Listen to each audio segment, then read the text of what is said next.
तो मैं आवाज़ देता हूँ कि वाहे और अपनी तकरीर पेश करें। अल्हम्दुलिल्लाह वकफ़ा व सलामुन अला इबादिहिल्लज़ीना इस्तफ़ा अम्मा बाद फ़अऊज़ु बिल्लाहि मिनश शैतानिर रजीम बिस्मिल्लाहिर रहमानिर रहीम। मोहतरम सदर जलसा, असातिज़ा इकराम और तमाम तलबा व तालिबात, अस्सलामु अलैकुम व रहमतुल्लाहि व बरकातुहू। मेरी दौर नबवी में सदाकत व अदल की आवाज़ होती थी, दौर नबवी में सदाकत व अदल की आवाज़ होती थी। मोहम्मद की राह पे चलकर जन्नत की खुशबू की हवाएं होती थी। मोहतरम सामाईन इकराम, मेरी तकरीर का उन्वान है आप सल्लल्लाहु अलैहि वसल्लम के दौर में औरतों का किरदार। आप सल्लल्लाहु अलैहि वसल्लम के दौर में औरतों का किरदार बहुत अहम और मानवी था। पैगंबर इकराम हजरत मोहम्मद सल्लल्लाहु अलैहि वसल्लम ने औरतों को इज्जत देने और इनके हुकूक की हिफाजत करने पर बहुत ज्यादा तवज्जो दी और वो माशरे की हैसियत में अपनी अहमियत बरकरार करने में मददगार साबित हुई। पैगंबर अकरम सल्लल्लाहु अलैहि वसल्लम ने जब औरतों के हुकूक की हिफाजत तो की, इसी के साथ आप सल्लल्लाहु अलैहि वसल्लम ने उनको जंग में शिरकत करने की इजाजत भी दी। और जब आप सल्लल्लाहु अलैहि वसल्लम ने औरतों को जंग में शिरकत करने की इजाजत दी तो औरतों ने अपना अहम किरदार दिखाया। आता है किताबों में कि हजरत खंसा रज़ियल्लाहु अन्हा अपने चारों बेटों समेत जंग में शिरकत की।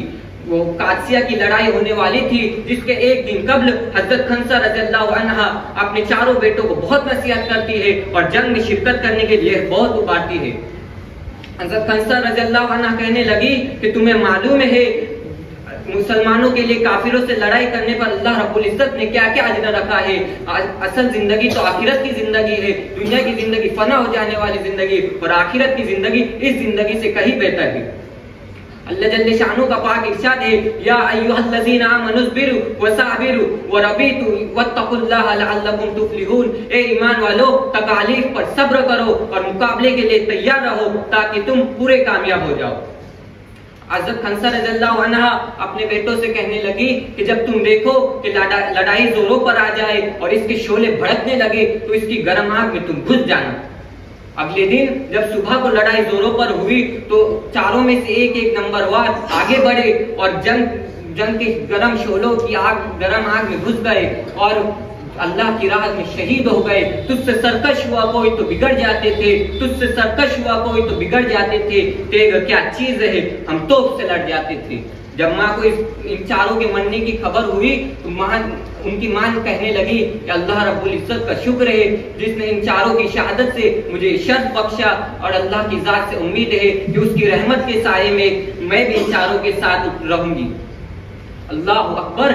ये था आप सल्लल्लाहु अलैहि वसल्लम की तालीमात का औरतों के किरदार पर होने वाला असर। क्या ऐसी माँ जो अपने चारों बेटों से कहती है कि जब लड़ाई जोरों पर आ जाए और इसके शोले भड़कने लग जाए तो इसकी गर्म आग में घुस जाना और जब वो शहीद हो जाए तो अल्लाह रब्बुल इज्जत का शुक्र अदा करना।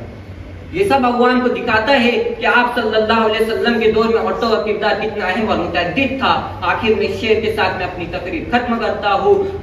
इस्लाम में खवातीन की अजमत है बेमिसाल, इस्लाम में खवातीन की अजमत है बेमिसाल। कुरान की तालीम में भी दी गई है इनको इज्जत व जला। व आखिरु दाना व अनिल हम्दुलिल्लाहि रब्बिल आलमीन।